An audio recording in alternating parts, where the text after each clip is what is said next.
అయితే మరి ఇప్పుడు మీరు చెప్తున్న విధంగా లింగం తయారు చేయడము పూజించడం అనేది ప్రత్యేకంగా శివరాత్రి రోజునే, లేదంటే మాస శివరాత్రుల్లో, లేదంటే సోమవారాలు ఇలా కూడా మా చేసుకోవచ్చు? గురువు గారు ప్రతి నిత్యం చేస్తూనే ఉంటారు, ప్రతి నిత్యం ఇప్పటికీ. మట్టితో శివలింగం తయారు చేస్తారు, చక్కగా అభిషేకం చేసుకుంటారు, తీసుకెళ్ళి తులసికోటలు పెడతారు, మర్రా మట్టి తెచ్చుకుంటారు బయట నుంచి, మళ్ళీ శివలింగం. ప్రతిరోజు ఇదే ప్రక్రియ. ఆయన మన ఓపిక ఇంకా నిత్యం చేసుకోవచ్చు. కనీసం శివరాత్రి రోజు ఆ ఒక్క రోజైనా సరే స్వామివారి సేవలో, ఆయన కైంకర్యంలో మన శరీరాన్ని, మన మనసును ఉంచి స్వామివారికి మన జీవితాన్ని అంకితం చేయగలిగితే నిజంగా చెప్పుకున్నాం కదా బోళాశంకరుడు అని.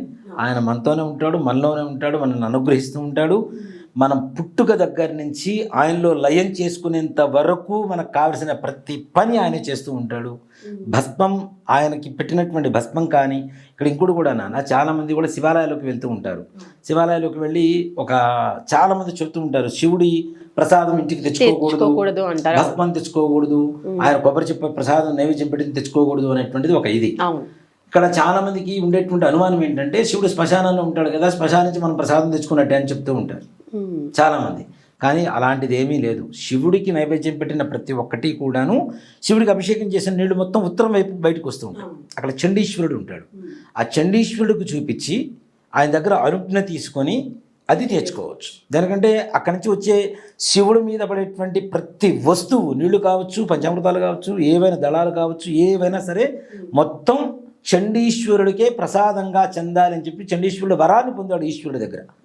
ఆయనకి పొందాల్సిన మనం తెచ్చుకుంటే ఆయన కోపం వస్తుంది కదా చండీశ్వరుడికి. అందుకని చండీశ్వరుడికి చూపించి ఆయన అనుమతి తీసుకొని మనం చక్కగా ఇంటికి తెచ్చుకోవచ్చు, ఏమాత్రం కూడా సమస్య లేదు. మరి కాశీ పోయి గంగని ఎట్లా తెచ్చుకుంటున్నాం? అవునా?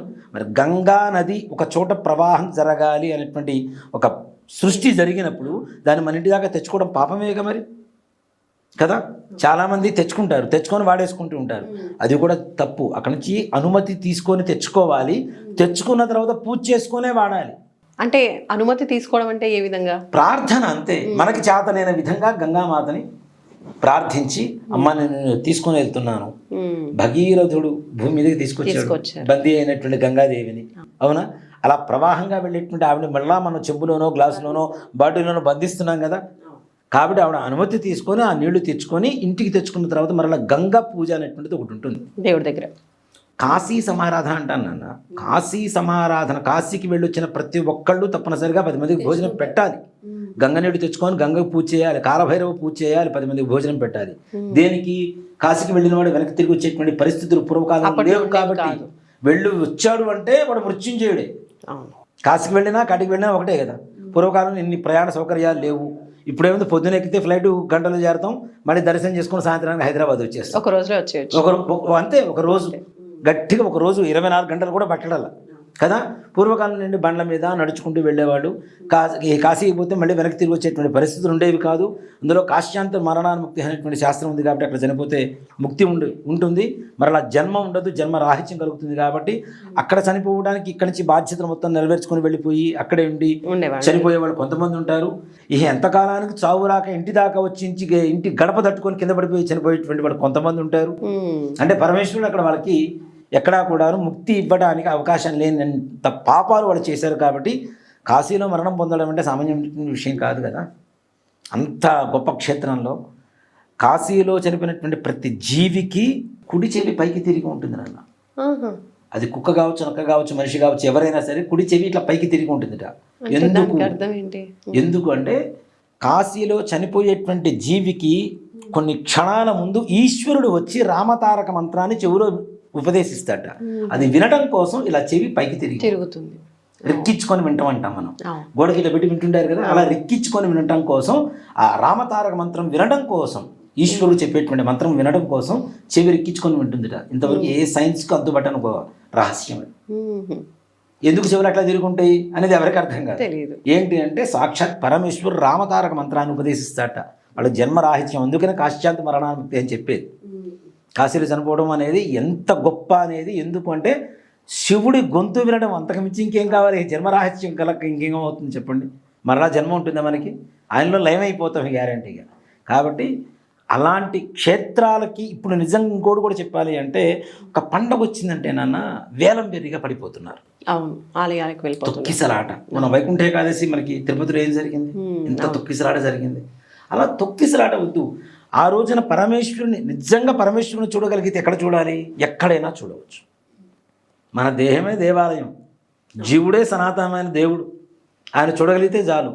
మనం భగవంతుడు మనకి ఏం చేయాలో మనం కోరుకుంటున్నామో, మనం ఎదురు వాళ్ళకి కావలసినటువంటి విషయాలలో సహాయం చేస్తే మనమే ఎదురు వాళ్ళకి భగవంతుడు అవుతున్నాం, దేవుడు అవుతున్నాం. దేవుడు వచ్చి మనకు సహాయం చేయడు, సహాయం చేసిన వాడే దేవుడు. మనిషి రూపంలోనే వస్తారంటారు కదా దేవుడు. అంతే కదా, దైవం మనుష్య రూపేనా అని చెప్పి శాస్త్రం చెప్తూనే ఉంది. మనిషి రూపంలో వస్తాడు, సహాయం చేస్తాడు. అలాంటి సహాయాన్ని మనం చేయమనే కదా భగవంతుడు చెప్తోంది, ఎదురు వాళ్ళకి చెప్తోంది. అవునా? అలాంటి సహాయం మనం చేసినప్పుడు మనం దేవుడు అవుతున్నప్పుడు దేవాలయాలు కిటకిటలాడిపోయి తొక్కిసలాట్లో పడిపోయి ఏదో ప్రమాదాలు జరిగిపోయి ఇక్కడ ఏమవుతుందంటే నాన్న వేలం వేరుగా వెళ్ళిపోతూ ఉన్నాం. వేరే వాళ్ళు విమర్శించే వాళ్ళకి అది అవకాశం అయిపోతుంది. చాలా మీ దేవుడే కదా, మీ దేవుడి దగ్గరికి పోతే ఎందుకు తొక్కిసలాట అవుతుంది? అవును, దేవుడు నా దగ్గరకు వచ్చి ఇంతమంది ఇన్ని కోట్ల మంది వచ్చేసి నా దగ్గరకు వచ్చి ఇచ్చేయమని చెప్పలేదు కదా. ఆ తొక్కిసలాట అనేది మన అంతగా మన తర్వాత మళ్ళీ గవర్నమెంట్ ని, పోలీస్ ని అందరినీ విమర్శిస్తూ ఉంటారు. కానీ అక్కడ తొక్కిసలాటలో అంటే తోసుకునేదే మనం ఉన్న వ్యక్తులు, ఉన్న వాళ్ళు. కానీ మాట్లాడేది మాత్రం భగవంతుడిని, మళ్ళీ వ్యవస్థల్ని అంటూ. అది తప్పు కదా, నిజం కదా. మనంతలో మనం పొరపాటు చేసుకుంటే ఎదుటివాడిని ఇది చేస్తామంటే కరెక్ట్ కాదు కదా. ఇప్పుడు మన ఇంట్లో కత్తి కదా కోసుకుంటే రక్తం రాకూడదంటే ఎట్లా? అది నిజంగా అలాంటి పనే మరి, అంతే కదా. కాబట్టి తొక్కిసలాట వద్దు. ప్రశాంతంగా ఉండగలిగితే వెళ్ళి చూడండి. 24 గంటల సమయం ఉంటుంది చూసుకోవడానికి స్వామివారిని. ఏ సమయంలో కుదిరితే ఆ సమయంలో ప్రదక్షిణ చక్కగా స్వామివారికి దర్శనం చేసుకోండి. ఇవన్నీ కాకపోతే ఇందాక మనం చెప్పినట్టుగా పృథ్వీలింగాన్ని ఇంట్లో చక్కగా తయారు చేసుకొని పార్థివలింగాన్ని ఇంట్లో పూజ చేసుకోండి. పరమేశ్వరుని చూడగలిగితే ఈశాన సర్వ విద్యానాం ఈశ్వర సర్వభూతానాం బ్రహ్మాధిపతిర్ బ్రహ్మణోధిపతిర్ బ్రహ్మ శివోమే అస్తు సదాశివం. ప్రపంచం మొత్తం ఆయనే ఉన్నాడు. చూడగలిగితే ఎవరిలో అయినా ఎక్కడైనా చూడవచ్చు. కాబట్టి అలా దేవాలయాలకు వెళ్ళి తొక్కిసలాట మాత్రం చేసుకోకండి. దయచేసి ప్రశాంతంగా వెళ్ళి దర్శనాలు చేసుకొని రండి. మనం కాశ్యాంత మరణాన్ముక్తి అయినటువంటి ఒక విషయాన్ని చెప్పుకున్నప్పుడు చాలా మందికి ఉండేటువంటి అనుమానం కూడా ఏంటి, రాముడి మంత్రం రామతారక మంత్రం చెప్తాడు అని చెప్పి పరమేశ్వరుడు చెవిలో చెప్తున్నాడు, ఉపదేశిస్తున్నాడు అని చెప్పి ఏ మంత్రాన్ని చెప్తున్నారు అనేటువంటిది చాలా మందికి ఉండేటువంటి అనుమానం. అసలు రామ అనేటువంటి శబ్దమే చాలా గొప్ప శబ్దం. ఓం నమో నారాయణాయలో రా, ఓం నమ శివాయలో మా తీసుకుంటే ఏమవుతాయి? రామ శివకేశవుల కలయిక. ఓం నమో నారాయణాయలో రా తీసేస్తే అర్థం లేదు, ఓం నమ శివాయలో మా తీసేస్తే అర్థం లేదు. ఈ రెండు కలిపితే ఏమవుతుంది? రామ, రామ శబ్దం అవుతుంది. అందుకనే మనకి యా రా లా వా అక్షరాలు తీసుకుంటే రా రెండవది వస్తుంది. పా పా బా బా మా తీసుకుంటే మా ఐదవది అవుతుంది. 2 × 5 10, 10 × 5 50, 50 × 2 100, 100 × 5 500, 500 × 2 1000. శ్రీరామ రామ రామేతి రమే రామే మనోరమే సహస్రనామ తత్తుల్యం రామనామ వరాననే. ఈ శ్లోకం చదివితే చాలు విష్ణు సహస్రనామం చేసినంత పారాయణ చేసినంత పుణ్యం వస్తుందని చెప్తారు. అందుకనే 1000 సహస్రనామ తత్తుల్యం రామనామ వరాననే ఈ శ్లోకం చదివితే చాలంటారు. ఇదే శ్లోకాన్ని పరమేశ్వరుడు ప్రతి జీవికి మరణ సమయంలో ఉపదేశిస్తూ ఉంటాడట ఆ యొక్క కాశీలో. అంటే ఈ శ్లోకం కూడా ఎంతో గొప్పది అనేటువంటిది చూడండి. ఊరికినే రామ అనేటువంటి ఇక్కడ చాలామంది అడుగుతుంటారు, రాముడు గొప్పవాడా రామనామం గొప్పది అంటే రామనామం గొప్పది రాముడి కంటే కూడా. అంటే ఇంత ఈ ఇద్దరు దేవతల కలయిక, ఇంత సంఖ్య, ఒక విష్ణు సహస్రనామం పారాయణ చేసినంత పుణ్యం. ఈ శ్రీరామ రామ రామేతి శ్లోకాన్ని కూడా మీరు విష్ణు సహస్రనామంలో చూసుకుంటే ఈశ్వరు ఉవాచ అని వస్తుంది, శివుడు చెప్పినట్టుగానే వస్తుంది దాంట్లో కూడా. ఆ మంత్రాన్నే మరణ సమయంలో చివరి సమయంలో ప్రతి జీవికి పరమేశ్వరుడు ఆ యొక్క శ్లోకాన్ని ఉపదేశిస్తుంటాడు. అంత గొప్ప శ్లోకం, అంత రామ తారక మంత్రం. తారకం అంటే ఏంటి? తారాస్థాయికి తీసుకువెళ్ళేటువంటి మంత్రం. అంతకుమించి వేరే మంత్రం లేదని చెప్తాడు. ఇప్పుడు ఏం చేస్తే మనకి 1000 సార్లు సహస్రనామం చేసిన ఫలితం వస్తుంది చెప్పండి? ఇదొకటి చదివితే సరిపోతుంది కదా. శ్రీరామ శ్రీరామ శ్రీరామ శ్రీరామ శ్రీరామ అని ఒక 5 సార్లు అంటే చాలు, అయిపోయింది, విష్ణు సహస్రనామం పారాయణ చేసినట్టే. ఇది కూడా విష్ణు సహస్రనామంలోదే ఈ శ్లోకం కూడా. అది కూడా ఈశ్వరుడు చెప్పినటువంటి ఇదే. అదే మంత్రాన్ని ఆ యొక్క ప్రతి జీవికి కూడాను ఈశ్వరుడు ఉపదేశిస్తాడు. కాబట్టి వాళ్ళకి జన్మరాహిత్యం కలుగుతుంది. మరణమేమో కాశీలో, ఈశ్వర స్థానం, ఈశ్వరుడు ఉపదేశిస్తున్నాడు, ఉపదేశించే మంత్రం మాత్రం విష్ణుమూర్తిది. ఇంకా భేదం ఎక్కడుంది వాళ్ళిద్దరికి? కరెక్ట్.